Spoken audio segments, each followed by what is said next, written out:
Hello दोस्तों, मैं आपके साथ नीतीश कुमार बतौर टारगेट एग्ज़ाम पे। दोस्तों, ग्रुप डी का एग्ज़ाम आज नहीं तो कुछ महीनों बाद, 1 या 1.5 महीने के बाद एग्ज़ाम होने वाला है। उस एग्ज़ाम के लिए दोस्तों आपको साइंस में केमिस्ट्री और फिजिक्स एंड बायोलॉजी में दोस्तों बायोलॉजी से अत्यधिक क्वेश्चन रहता है, जिसमें आपको दोस्तों सबसे इम्पोर्टेंट क्या है कि ग्रुप डी में कि 25 क्वेश्चन साइंस से पूछा जाता है। इस दोस्तों आपको हम मानव शरीर की क्रिया के बारे में जो सार संग्रह जो प्रत्येक एग्जाम में पूछे जाने वाली क्वेश्चन है, जो बहुत ही इंपॉर्टेंट क्वेश्चन है। दोस्तों स्टार्ट करते हैं। मनुष्य के जीवन काल में कितने दांत 2 बार विकसित होते हैं? दोस्तों, मनुष्य के जीवन काल में 2 बार विकसित होने वाली दांत मतलब दूध की दांत हुई थी। जो दांत मनुष्य के शरीर में 2 बार टूटती हैं और फिर जन्म लेती है, उसे हम मनुष्य के दूध वाली दांत या 2 बार विकसित दांत कहते हैं। उसकी संख्या 20 है।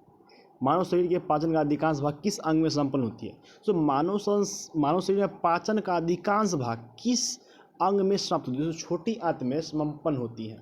मनुष्य के पाचन क्रिया कहाँ प्रारंभ होती है? दोस्तों, मनुष्य के पाचन क्रिया दोस्तों मुख से ही प्रारंभ होती है। सर्वप्रथम रक्त परिषद तंत्र का अध्ययन किसने किया था? दोस्तों, सर्वप्रथम रक्त परिषद तंत्र का अध्ययन हार्वे ने किया था। पेसमेकर का संबंध किससे? पेसमेकर का संबंध हृदय से है।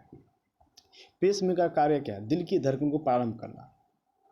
गति प्रेरक किससे संबंधित है? हृदय से। गति प्रेरक किससे संबंधित है? हृदय से। दोस्तों, किनकी भित्ति पर रक्त द्वारा डाले गए दबाव को रक्त दबाव कहते हैं? धमनी।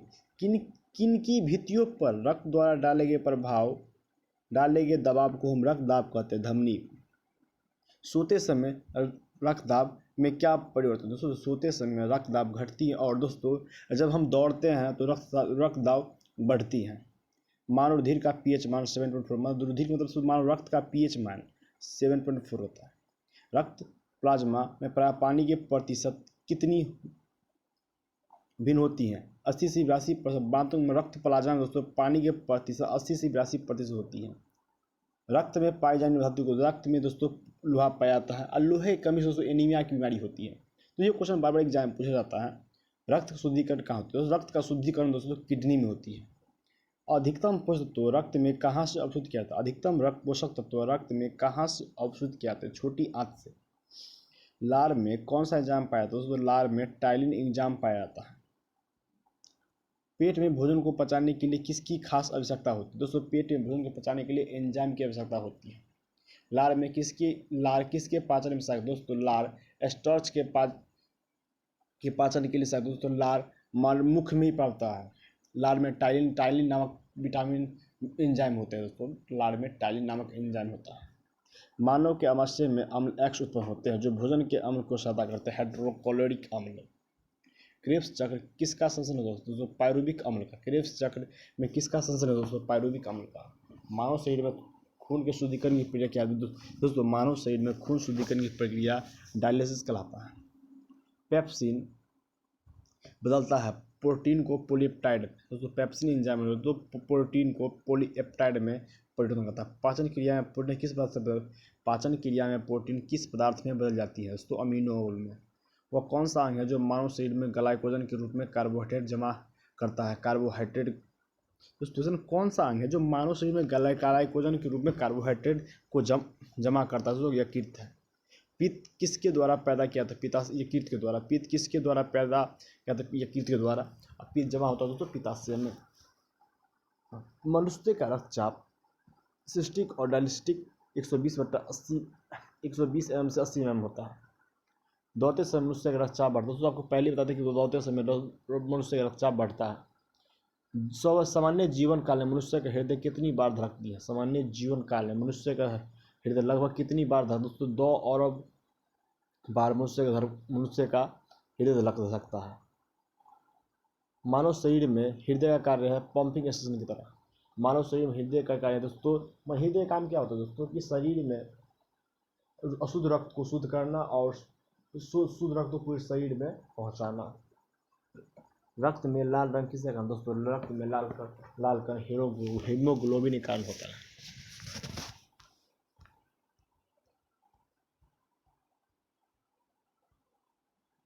हीमोग्लोबिन होता है दोस्तों, हीमोग्लोबिन में क्या होता है? दोस्तों, हीमोग्लोबिन लाल होता है। दोस्तों, ये पूछता है कि रक्त लाल क्यों होता है? हीमोग्लोबिन के कारण ही रक्त लाल होता है। शरीर में हेमोग्लोबिन का कार्य क्या? ऑक्सीजन का परिवहन कर। शरीर में दोस्तों हेमोग्लोबिन मतलब कि रक्त का कार्य क्या है? ऑक्सीजन का परिवहन करना।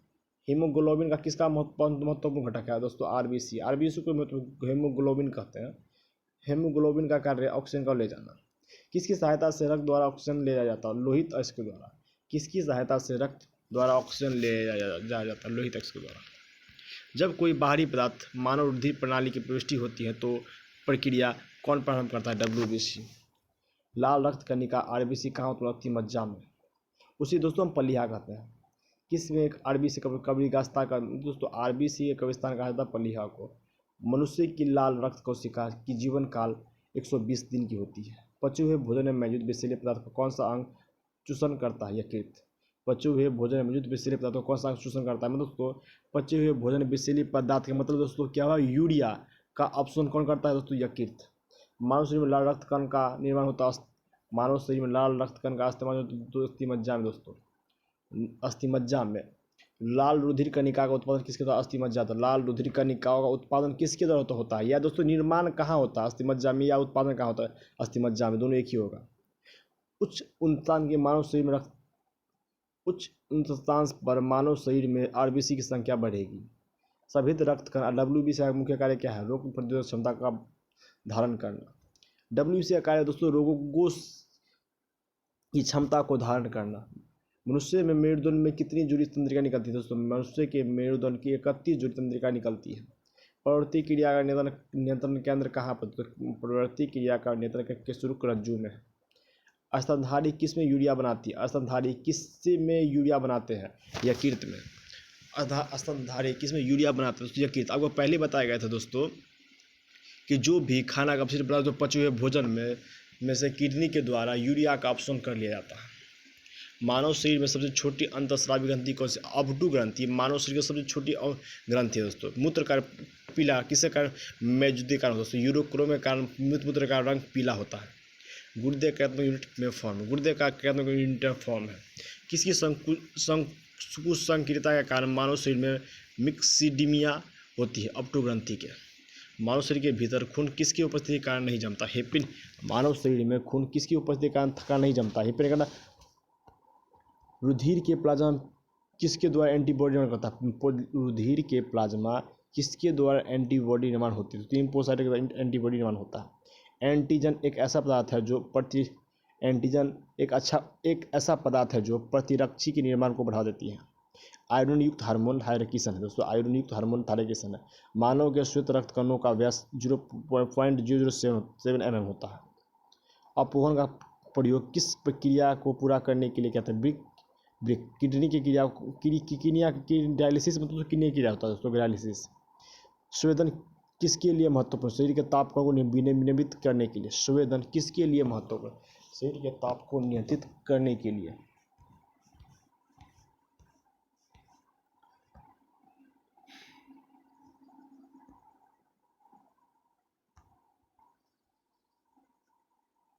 सामान्यतः निषेचन होता है गर्भाशय से दोस्तों। सामान्यतः निषेचन का मतलब होता है बच्चा टेस्टिस मतलब गर्भाशय में निषेचन समस्या होता है। एमनियोसेप्टिस एक तरीका है जो बताता है भ्रूण के लिंग। एमनियोसेप्टिस एक तरीका है जो बताता है भ्रूण के लिंग का। मानव शरीर में रक्तचाप नियंत्रित होता है अधिवृक्क ग्रंथि से। मानव शरीर में रक्तचाप नियंत्रित होता है अधिवृक्क ग्रंथि से। जीवन रक्षक हार्मोन किस ग्रंथि से स्रावित होता है? एड्रिनल से। जीवन रक्षक हार्मोन किस ग्रंथि से स्रावित होता है? एड्रिनल ग्रंथि से। एड्रिनल से। मानव शरीर में किस ग्रंथि को मास्टर ग्रंथि कहते हैं? पीयूष ग्रंथि को दोस्तों मास्टर ग्रंथि कहते हैं। मनुष्य के शरीर में सबसे छोटी ग्रंथि पिट्यूटरी ग्रंथि। गर्भाशय में शिशु के विकास की जानकारी हेतु किसका उपयोग किया जाता है? अल्ट्रासाउंड का। गर्भाशय में शिशु का विकास की जानकारी हेतु किसका उपयोग? अल्ट्रासाउंड का। भ्रूण के विकास के लिए किस अंग के द्वारा खाद्य की पूर्ति की जाती है? बीजांड के द्वारा। भ्रूण के विकास के लिए किस अंग के द्वारा खाद्य की पूर्ति की जाती है? बीजांड के द्वारा।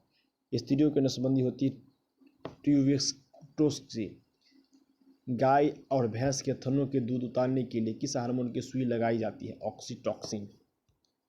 थायराइड ग्रंथि में थायरकिसन स्रावित करने के लिए उत्तेजित करने वाला अंतःस्रावी हार्मोन कौन सा है? TSH। मायोग्लोबिन में कौन से तत्व होते हैं? मायोग्लोबिन में कौन से तत्व होते हैं दोस्तों? मायोग्लोबिन में तांबा की धातु होती है। एक वयस्क पुरुष के लिए सामान्यतः हीमोग्लोबिन की मात्रा 100 ml में 14.4 ग्राम रक्त होती है। एक वयस्क पुरुष के लिए सामान्यतः हीमोग्लोबिन की मात्रा प्रति 100 ml रक्त में 14.5 ग्राम रक्त होती है। मानव शरीर का ताप सामान्यतः 36.9 सेल्सियस या 37 सेल्सियस होती है। मानव शरीर का सामान्य तापमान 36.9 सेल्सियस या 37 सेल्सियस, जो ऑप्शन में हो उसे आप टिक कीजिएगा। किस शारीरिक पराक्रम के प्रोथ्रोम्बिन का संबंध है? रक्त जमाव से। किस शारीरिक पराक्रम से थ्रोम्बिन का संबंध है? रक्त जमाव से। शरीर में सबसे बड़ी अंतःस्रावी ग्रंथि कौन सी? अपटू ग्रंथि। तो थायराइड, अपटू को थायराइड बोला जाता है दोस्तों। कौन सा हार्मोन लरो या उरो हार्मोन का? एड्रीनल। कौन सा हार्मोन को लरो उरो हार्मोन कहा दोस्तों? एड्रीनल को। इंसुलिन एक प्रकार का हार्मोन है। इंसुलिन एक प्रकार दोस्तों हार्मोन है। कौन सा पदार्थ मानव शरीर का सबसे कठोर पदार्थ है? दंतवल्य। किस कोशिका में इंसुलिन स्रावित होती है दोस्तों? बीटा कोशिका में दोस्तों इंसुलिन की स्रावित होती है। इंसुलिन उत्पादित होती है पैनक्रियाज द्वारा। ऑक्सीजन की उपस्थिति में सुक्रोज CO2 जल की ऊर्जा निर्मुक्त होने के साथ पूर्ण रूपांतरित होने को कहते हैं वायु शोषण। हमारी छोड़ी हुई सांस की हवा में CO2 की मात्रा लगभग कितनी होती है? 4%। हमारी छोड़ी हुई सांस की हवा में CO2 की मात्रा लगभग कितनी? 4%। हृदय वंचित एक ऐच्छिक पेशी है। हृदय वंचित एक ऐच्छिक पेशी है। मनुष्य की त्वचा किस प्रकार की सबसे अधिक मोटी होती है दोस्तों? मनुष्य की त्वचा किस स्थान पर सबसे मोटी होती है दोस्तों? तलुए में तालुए मतलब दोस्तों पैर के तालू में मानव शरीर की सबसे मोटी त्वचा होती है। मानव शरीर के सबसे बड़ा अंग कौन सा दोस्तों? फेफड़ा है। मानव शरीर का सबसे बड़ा अंग दोस्तों फेफड़ा है। मानव त्वचा को रंग देने वाला वर्णक है मेलानिन। कंडरा जोड़ते हैं पेशी को हड्डी से। कंडरा या टेंडन को पेशी से हड्डी को। मानव शरीर की कौन सी ग्रंथि ऐसी है जिसका संबंध शरीर की उत्तेजना से होता है? अधिवीर ग्रंथि से। आदमी के कंठ के किस भाग के अपटू उद्भव कहा जाता है? थायराइड उपस्थिति को। मानव की मांसपेशी लगभग कितनी ग्राम की? 1350 ग्राम की या 1400 ग्राम की बोल सकते हैं दोस्तों। मानव शरीर की सबसे लंबी अस्थियां अरु अस्थि है। मुख्यतः इसकी उपस्थिति के कारण मानव शरीर की उच्च वायुमंडलीय दाब के अंतर्गत भी बिना कुचला रहता है। कोशिका में तल। आँख की रेटिना की परंपरा कैमरा के किस भाग के मतलब आँख के रेटिना परंपरागत कैमरे के निम्नलिखित में से किस भाग की तुलना की जाती है? फिल्म से। दोस्तों इस कुछ जो आप दोस्तों थ्योरी किए हैं उस पर दोस्तों एक क्वेश्चन है कि वयस्क मानव में कितनी हड्डी है दोस्तों 6 हड्डी वयस्क मानव में होती है। दोस्तों एग्जाम क्वेश्चन देखिए UPSC PSC प्री 2010 में या यूपी लोअर सब इंस्पेक्टर 2004 में पूछा गया दोस्तों। मनुष्य में कौन सा मानव शरीर की सबसे छोटी हड्डी है दोस्तों? मानव शरीर सबसे छोटी कान की हड्डी स्टेपीज होती है दोस्तों। ये दोस्तों UPDL LDA SPL प्री में यूपी लोअर सब में पूछा गया है दोस्तों क्वेश्चन। शल्य क्रिया आर्थोप्लास्टी क्या है दोस्तों? शल्य क्रिया आर्थोप्लास्टी क्या है दोस्तों? कूल्हे में जोड़े की प्रतिस्थापन करना। ये भी दोस्तों उत्तराखंड PCSE UVDL में दोस्तों 3 एग्जाम पूछा गया दोस्तों। एंजाइम मूलतः क्या दोस्तों? एंजाइम मूलतः प्रोटीन है दोस्तों। ये दोस्तों देखिए कितना एग्जाम पूछा गया UP lower sub inspector mains, ये दोस्तों बहुत सारा एग्जाम पूछा गया है। एक स्वस्थ व्यक्ति के हृदय में कितने 1 मिनट में कितने औसतन दोस्तों एक बहुत ही नॉर्मल क्वेश्चन है दोस्तों। दो एग्जाम में पूछा गया 72। हृदय कब आराम करता है दोस्तों? हृदय कब आराम करता है दोस्तों? हृदय 2 धड़कन के बीच में ही दोस्तों आराम करता है। चलिए दोस्तों इतना ही क्वेश्चन है आज के लिए। आप लोग दोस्तों मानोगे खत्म है दोस्तों। अब आपके लिए बायोलॉजी के दूसरे चैप्टर के लिए आपको दोस्तों कल वीडियो आ जाएगा दोस्तों। चलिए दोस्तों आज इतना ही रखते हैं। दोस्तों आप अगर वीडियो आपको अच्छा लगे तो दोस्तों हमारे चैनल को सब्सक्राइब और लाइक जरूर कर लें, जिससे आने वाली प्रत्येक वीडियो की नोटिफिकेशन आप तक पहुंचता रहे।